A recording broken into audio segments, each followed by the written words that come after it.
Assalamualaikum warahmatullahi wabarakatuh, ibu-ibu. Waalaikumsalam. Gimana ibu-ibu kabarnya? Baik, alhamdulillah Mbak. Alhamdulillah baik ya ibu. Ya. Perkenalkan, saya perawat Indiana. Saya dari Puskesmas Nogotirto. Saya di sini akan penyuluhan tentang materi vaksinasi COVID-19 ya Bu. Nanti saya akan penyuluhannya selama 30 menit ya Ibu. Ya. Ada yang ingin tanyakan sebelum kita mulai penyuluhannya Ibu? Belum ada Bu. Kalau belum ada, saya akan mulai penyuluhan materi vaksinasi COVID-19 ya Bu. Ya. Nah, untuk vaksin, vaksin adalah produk biologi imunogenik, menimbulkan respon imun berupa mikroorganisme utuh atau bagian dari mikroorganisme yang tidak berbahaya. Nah, secara umumnya vaksin terbagi menjadi dua jenis, yaitu vaksin preventif dan vaksin terapeutik.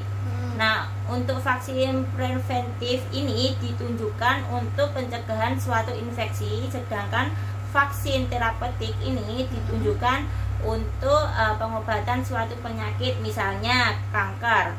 Nah, vaksin preventif diberikan pada individu sehat dengan tujuan merangsang terbentuknya antibodi sebagai bentuk kekebalan tubuh untuk mencegah timbulnya infeksi bakteri atau virus tersebut. Lalu di sini ada jenis-jenis vaksin ya Ibu. Ya, Bu. Nah, untuk yang pertama ada vaksin inaktif. Nah, vaksin inaktif ini berisi agen infeksi yang telah inaktivasi, telah dimatikan Ibu. Nah, namun masih bersifat imunogenik atau mampu merangsang pembentukan antibodi Ibu. Nah, untuk yang kedua ada vaksin dilemahkan. Nah, vaksin dilemahkan yaitu suatu vaksin yang dibuat dari mikroorganisme hidup. Sekarang tersedia virus dan bakteri Ibu. Nah, yang telah dilemahkan di laboratorium. Nah, jadi vaksin dilemahkan ini sebelumnya dilemahkan di laboratorium terlebih dahulu Ibu. Nah, untuk yang ketiga, vaksin ketiga ini ada vaksin subunit rekombinan. Nah, vaksin subunit rekombinan ini adalah vaksin yang pada tahap produksinya menggunakan bagian dari mikroba. Nah, bukan mikroba utuh ya Ibu. Nah, untuk nomor 4 ini ada vaksin subunit non rekombinan. Nah, untuk vaksin subunit non rekombinan ini adalah vaksin yang berasal dari bagian bakteri atau virus yang didapat dengan mengkultur mikroba yang mengisolasi bagian tertentu dari mikroba tersebut Ibu. Nah, fungsi vaksin ini vaksinasi atau imunisasi merupakan prosedur pemberian suatu antigen penyakit Ibu. Nah, biasanya berupa virus atau bakteri yang dilemahkan atau sudah mati. Nah, bisa juga hanya bagian dari virus atau bakteri Ibu. Nah, tujuannya adalah untuk membuat sistem kekebalan tubuh mengenali dan mampu melawan saat terkena penyakit tersebut. Sebenarnya, sistem kekebalan tubuh terhadap suatu penyakit bisa terbentuk secara alami saat seorang terinfeksi virus atau bakteri penyebabnya. Nah, namun infeksi virus corona memiliki resiko kematian yang sangat tinggi Ibu. Nah, oleh karena itu diperlukan cara lain untuk membentuk sistem kekebalan tubuh, yaitu vaksinasi. Nah, vaksin COVID-19 yang sudah tiba di Indonesia berisi virus corona yang sudah dimatikan. Nah, dengan mendapatkan vaksin COVID-19 ini, ibu bisa memiliki kekebalan kekebalan terhadap virus corona tanpa harus terinfeksi terlebih dahulu, Ibu. Sudah paham, Ibu? Iya, Bu, paham. Nah, di sini ada manfaat vaksin COVID-19. Nah, manfaatnya ada 3 manfaat. Yang pertama ada menurunkan angka kesakitan dan kematian akibat COVID-19. Yang kedua ada mendorong terbentuknya herd immunity. Lalu yang terakhir yang nomor 3 ada meminimalkan dampak ekonomi dan sosial, Ibu. Sudah paham, Ibu? Nah, Mbak, izin bertanya ya, Mbak.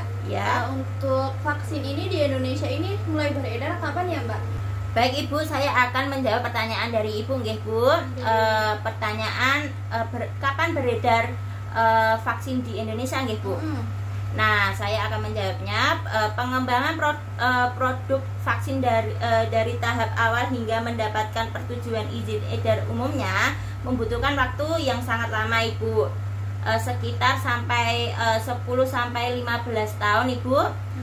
Karena melalui tahapan yang sangat panjang. Nah, tahapan ini yang panjang tersebut dilakukan untuk menjamin agar vaksin dapat memberikan efek, kualitas, dan keamanan sesuai dengan yang kita harapkan. Nah, untuk tahapan uji yang harus dilewati dalam pengembangan vaksin diawali dengan uji preklinis, diujikan kepada hewan terlebih dahulu, ya, Ibu. Lalu dilanjutkan ke tahap uji klinis. Nah, diujikan kepada manusia yang terbagi menjadi 4 fase. Yang pertama, uji klinis fase pertama dilakukan untuk menguji keamanan dari vaksin kepada subjek penelitian dengan sejumlah sedikit. Nah, uji klinis fase kedua ini dilakukan untuk menilai respon imun yang terbentuk dan menentukan jumlah dosis yang akan diberikan. Nah, untuk uji klinis fase ketiga ini dilakukan dengan subjek penelitian yang lebih banyak untuk mengetahui efektivitasnya dan keamanan vaksin tersebut. Setelah lulus uji klinis fase ketiga ini, maka dapat diajukan persetujuan izin edar kepada regulator. Nah, regulator terkait internasional, FDA Indonesia atau BPOM. Nah, agar vaksin dapat digunakan secara komersial, selanjutnya uji klinis fase keempat, ya, Bu, dilakukan setelah vaksin beredar di masyarakat, post market atau monitoring.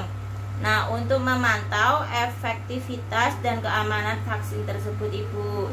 Sudah paham, Ibu? Ya, Bu. Berarti ini izin edarnya agak lama ya, Bu? Iya, agak lama, Ibu. Berarti harus mengikuti 4 fase tadi ya? Iya. Oh, iya. Baik, Ibu, sudah paham, Ibu? Ya, Bu, paham. Kalau sudah paham, saya akan selesaikan penyuluhan di pagi hari ini. Kalau begitu saya izin pamit. Assalamualaikum, Ibu. Waalaikumsalam. Selamat pagi.